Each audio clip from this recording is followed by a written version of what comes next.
Hello, howdy, happy Monday. So I wanted to make a video for my regular students and also some new students who are coming to classes this week. And I thought to myself, how can I support my regular students and my beginners in their classes? So this video is going to be breaking down some of the common poses that we often do at beginner level classes, such as child's pose, downward facing dog. And in a typical vinyasa class, we sometimes walk the hands or the feet back into the body to come into a halfway lift known as uttanasana. So that's what we'll be looking at, and I'll help you find some modifications to find a little bit more comfort and ease in the pose so that you can feel a lot more confident about coming to a class and more confident in the poses. So before we get into the nitty-gritty of the poses, when we first come to a yoga class, we focus a lot on the breath, because the breath is a powerful tool that you can use to find more comfort and ease in the pose.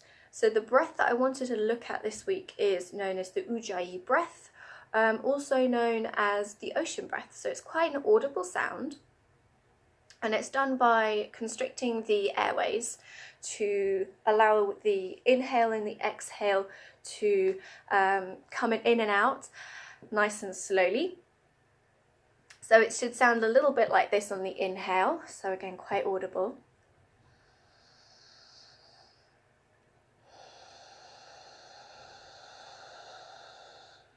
On the exhale.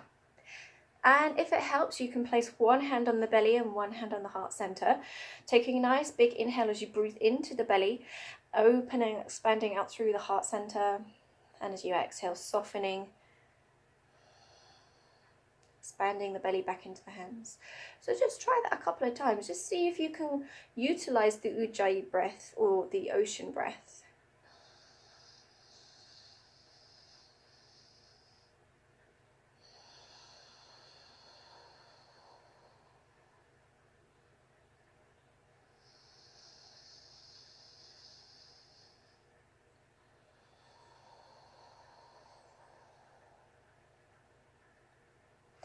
And when the breath is lengthened, so it takes a little bit longer for the breath to enter or leave the airways, it starts to soften and relax the muscles. And that's how you can find a little bit of comfort and ease in the poses.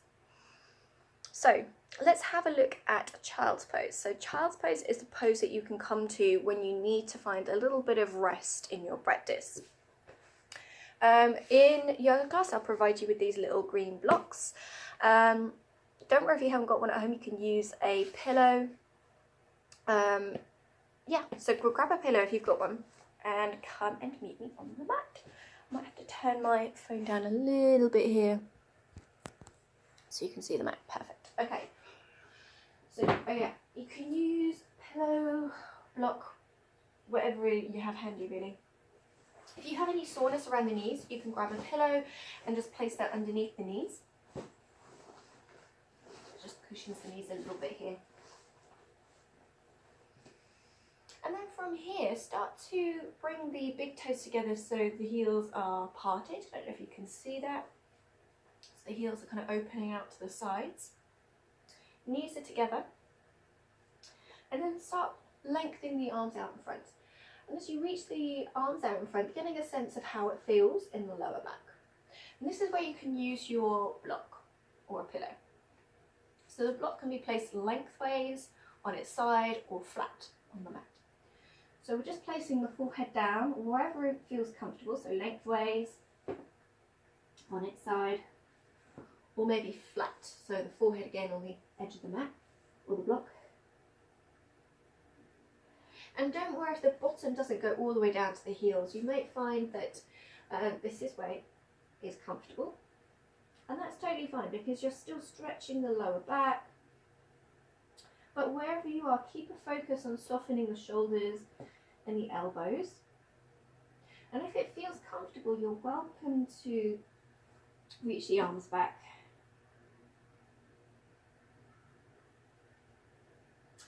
And see if you can come back to the ujjayi breath now. So just taking a couple of breaths here, again, audible ocean breath that sound in and out through the nose.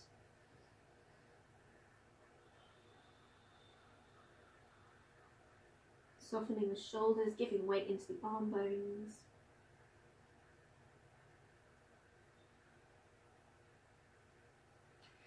And when you're ready, come out the pose. So the next pose that I wanted to show you was downward facing dog. And this can be quite a challenging pose because you are using your upper body strength and you might feel your arms are shaking a little bit in that pose. So I'm just going to show you the full downward facing dog, the full version of the pose, and different variations of modification that you can use. So the full downward facing dog is like this.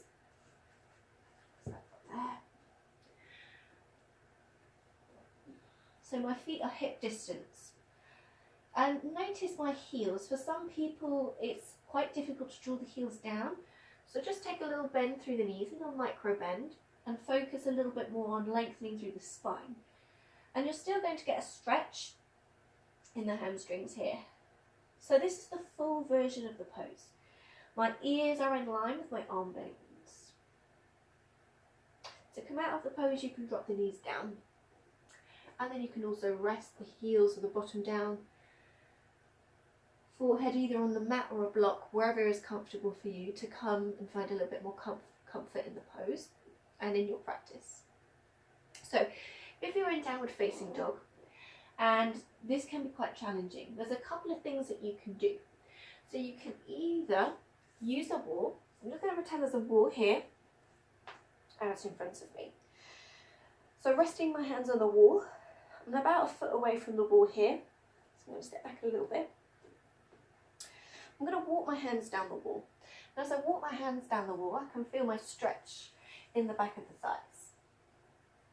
So this could be similar to what I'll show you later as the halfway lift.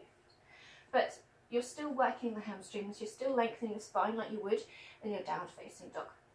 I'm walking the hands back up and walking the hands down the wall. From here you can walk the feet back a little bit and walk the hands down the wall again. So you're getting even more of a stretch down the hamstrings. So kind of the further you step away from the wall, you're walking your hands down a little bit deeper and getting more of an intense stretch in the hamstrings. And again, softening the knees, bending the knees if you need to. If it's too tight, if you're experiencing pain around the back of the knees, soften the knees here. So that's the other option that you can do. If you're in your wall, walking the hands up, walking the feet back into your wall.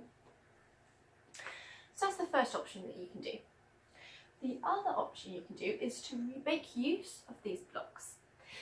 So I'm just going to show you what you can do. You can place the block down lengthways and come into your down facing dog. If you want to, you can bend the knees and soften the knees if there's any pain or tightness around the thighs. You can place the block down on its side, like that. Or you can place it flat down. So you're lifting the ground up a little bit for you, placing the hands on top of the block, feet hip distance, ears in line with the arm bones. Softening the knees again if you experience any tightness or pain around the back of the knees.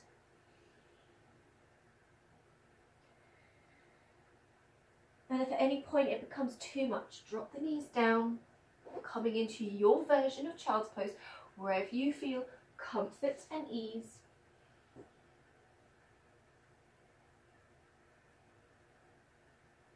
And then meeting us back in downward facing dog when you're ready. So you're welcome to try that at home. So that's downward facing dog.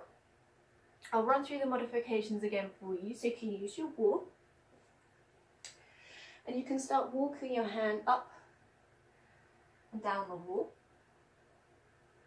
You can walk the feet back a little bit. Walk the hand down and up the wall. That's getting a little bit deeper there. You can use your block. So you can either place that lengthways, on its side, or flat down down on the mat. Know that you can bend the knees at any point. So more often than not, when we are in downward facing dog, I will say the cue, walk the hands back into the feet. And this can be quite challenging because a lot of us have tight hamstrings, and walking the hands back to the feet, it's just, some people just aren't able to do that because it's so tight in the back of the thighs. So here's what you can do. If you are in downward facing dog like this, or even like this, what you can do is simply lift the block closer to you. And this is when I'll start to cue a halfway lift, lengthening through the spine, also known as uttanasana, so a halfway lift. So you're giving a little bit of lift to yourself. If that's still too much, you can obviously lift the block a little bit away from the ground. So those are the options there.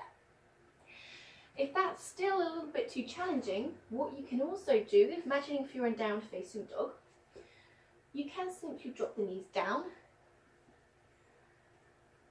and start to walk the hands back into the body, lifting the knees, one hand to the thigh, the other hand to the thigh, and then come into a halfway lift with the hands to the thighs.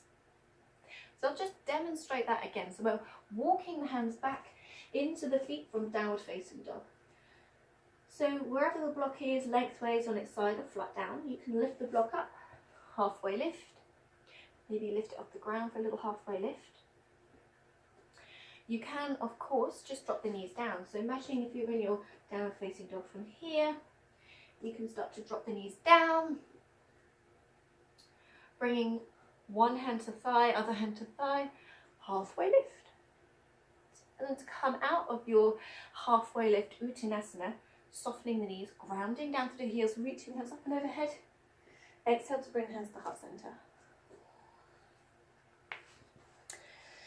So I hope that helps. Have a beautiful week and I'll see you in your classes. Bye.